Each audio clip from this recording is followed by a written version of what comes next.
Olá, meus queridos alunos. É um grande prazer novamente estar aqui com vocês. Espero que tenham passado a semana muito bem. E nós estamos aqui hoje para uma aula de história, para falar sobre história. Então, a partir desse momento, antes que eu me esqueça, sintam-se todos cumprimentados. E nós vamos dar continuidade na aula de hoje. Vamos continuar o capítulo 3. Então, pegue aí a sua apostila, o capítulo 3. Lembrando que esse capítulo nós já começamos a ver a semana passada sobre o segundo reinado, como que foi o governo de Dom Pedro II, como que foi a economia, como que ele agia. Então, nós vimos isso na semana passada. Nessa semana, na continuação deste capítulo, nós vamos ver sobre a abolição da escravatura no Brasil e vamos ver também sobre a chegada dos imigrantes aqui em nosso país, dos imigrantes italianos principalmente, mas também dos japoneses, dos alemães. Então, nós vamos ver como foi tudo isto. Então, pegue lá a sua apostila, por favor. Pegou? Está com ela aí? Então, a continuação na página 524.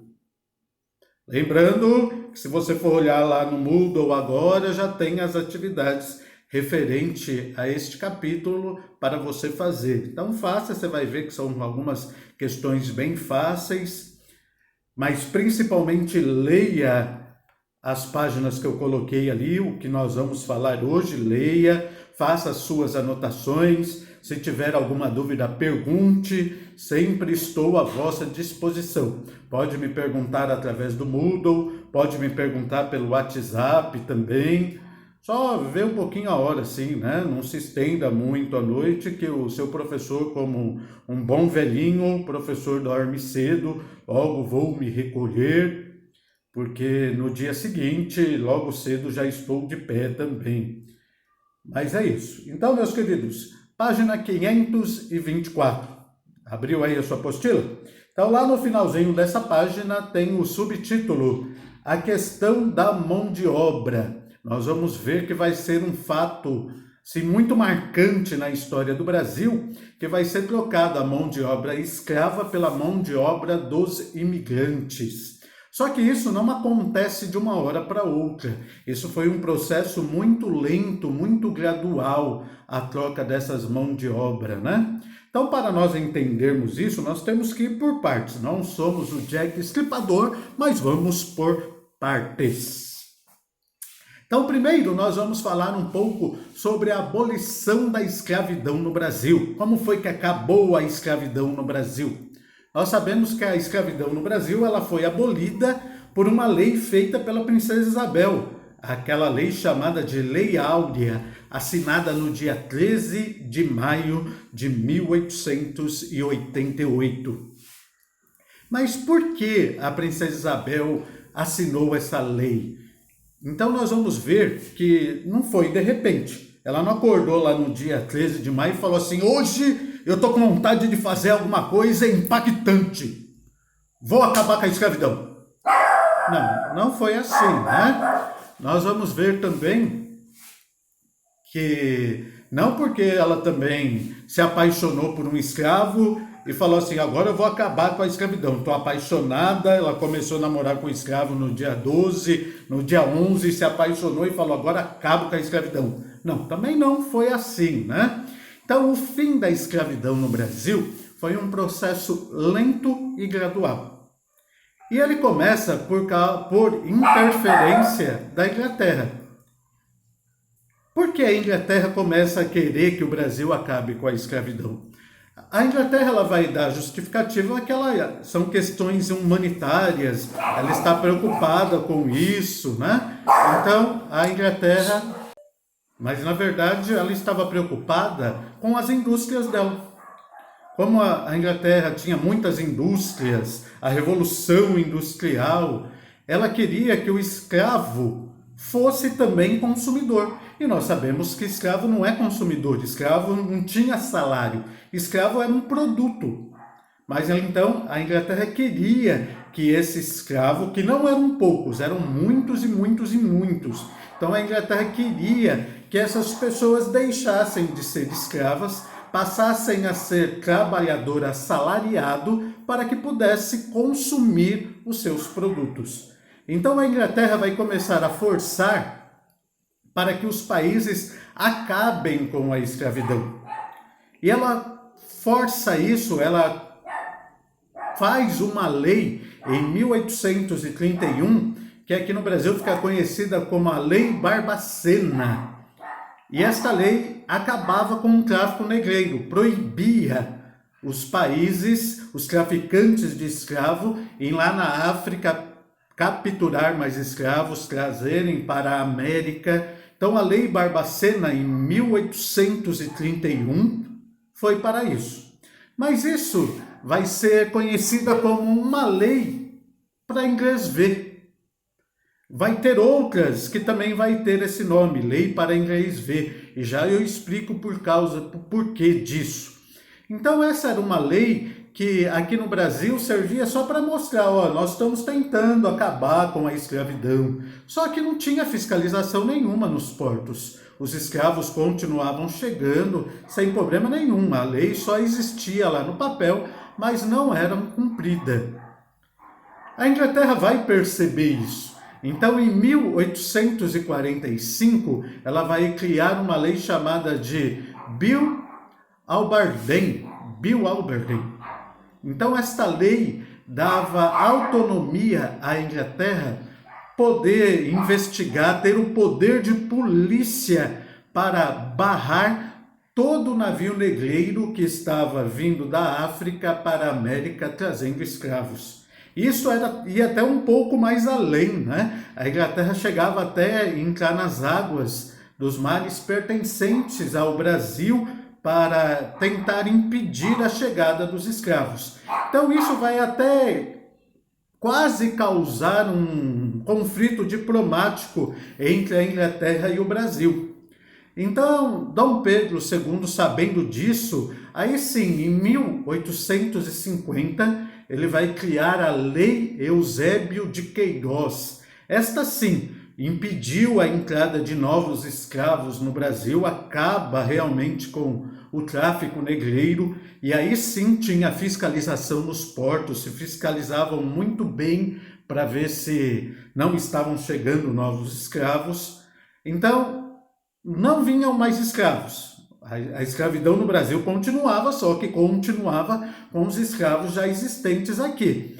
Esta lei, Eusébio de Queiroz, vai fazer com que o preço do escravo suba muito, muito, muito.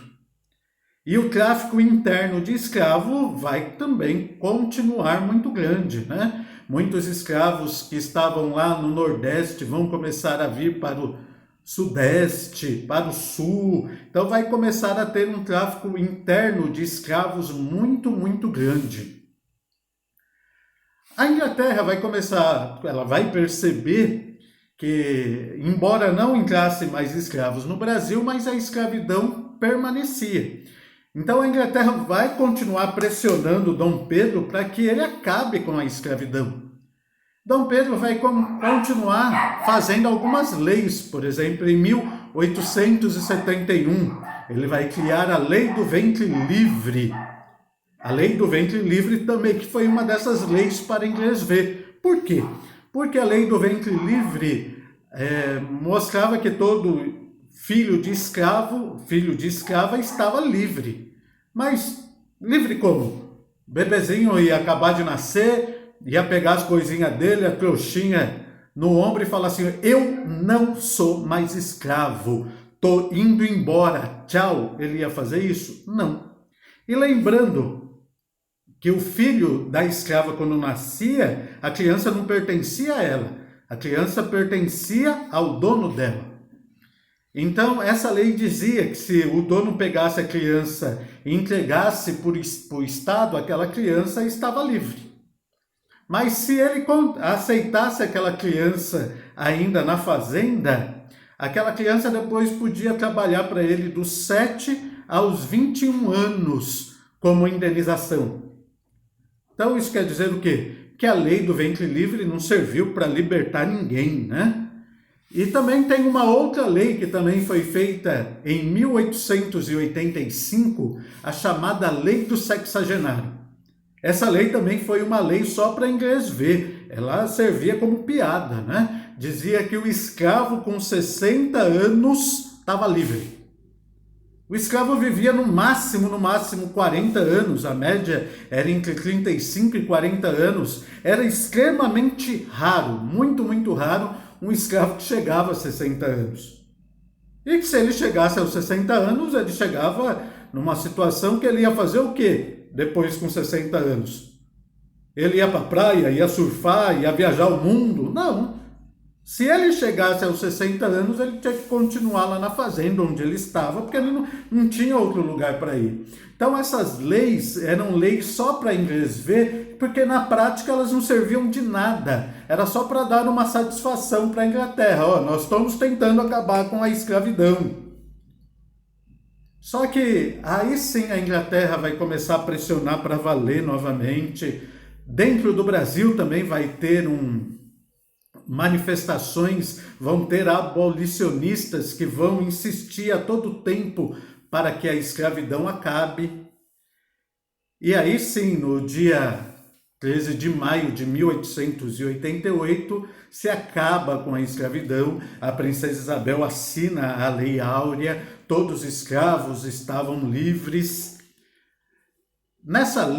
Essa lei dava liberdade aos escravos, mas não dava nenhum tipo de indenização aos seus donos.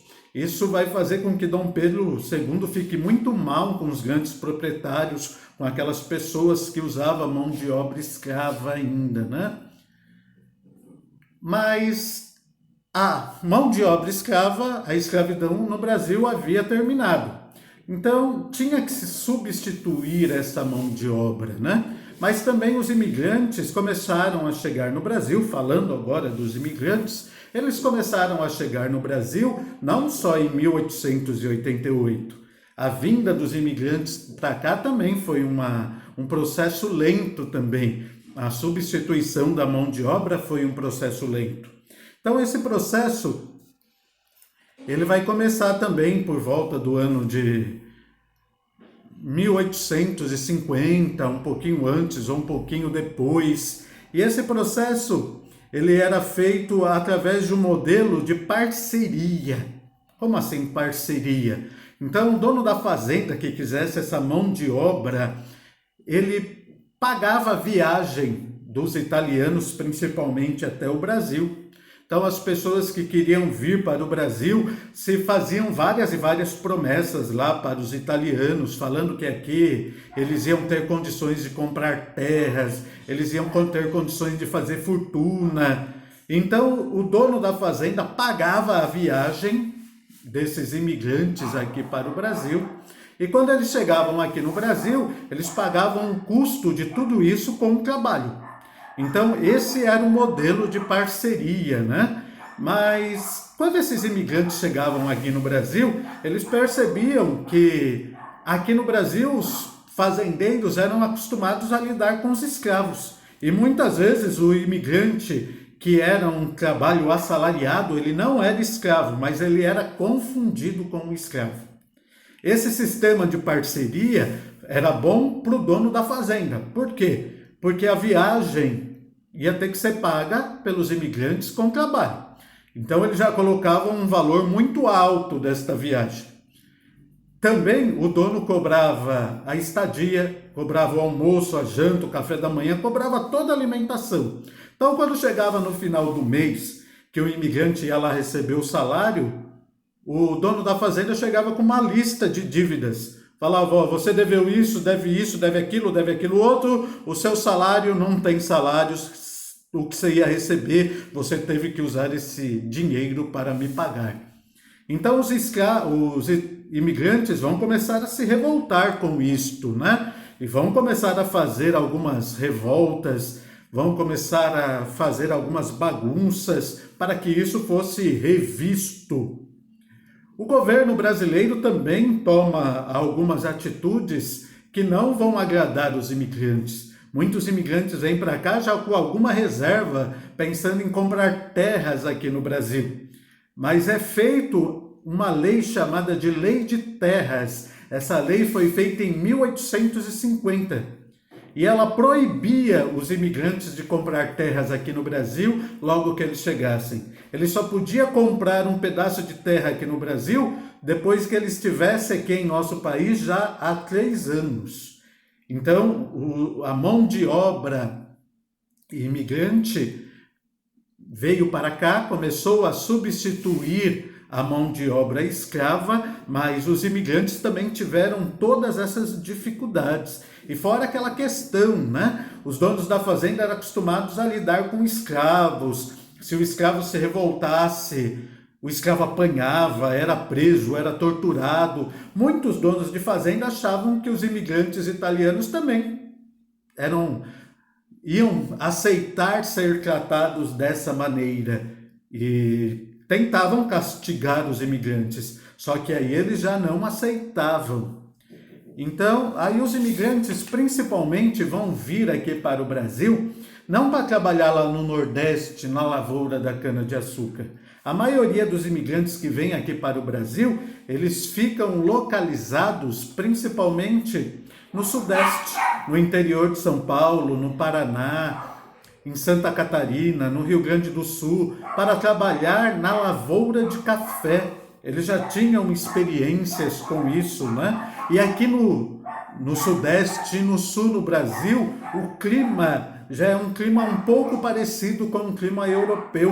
Então, a adaptação dos imigrantes italianos, dos alemães, foi facilitado também por causa disto.